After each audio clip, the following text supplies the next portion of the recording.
মালদা জেলা সাংস্কৃতিক পরিচালন কমিটি এবং কালীতলা ক্লাবের যৌথ উদ্যোগে বসন্ত উৎসব পালন হলো মালদা জেলা ক্রীড়া সংস্থার ময়দানে। মঙ্গলবার সকালে শহরে প্রভাত ফেরির আয়োজন করা হয়। শহর পরিক্রমা করে প্রভাত ফেরি শেষ হয় মালদা জেলা ক্রীড়া সংস্থার ময়দানে। প্রভাত ফেরির অংশ নেন ইংরেজ বাজার পুরসভার চেয়ারম্যান কৃষ্ণেন্দু নারায়ণ চৌধুরী, স্থানীয় কাউন্সিলর কাকলি চৌধুরী, মালদা জেলা সাংস্কৃতিক পরিচালন কমিটির সভাপতি প্রসেনজিৎ দাস সহ অন্যান্য শিল্পীরা।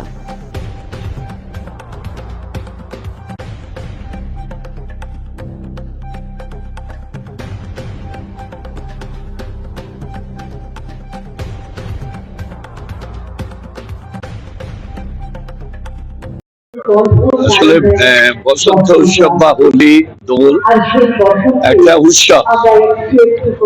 ভারতবর্ষে এই ধরনের প্রচুর উৎসব আছে।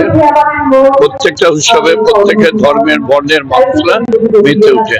আমরা তার কোনো ব্যতিক্রম নয়, আমরাও আজকে মেতে উঠেছি। আমরা রবীন্দ্রনাথ ঠাকুরের যে বসন্ত উৎসব, সেই বসন্ত উৎসবতেই আজকে গোটা ডিএসএর মাঠকে আমরা আলোকিত করব। আমরা তাকে রং দিয়ে সাজিয়ে দেব। সবাই শান্তিতে থাকুক, আনন্দে থাকুক, আর দেশটা যাতে সুন্দর পরিবেশ হয়।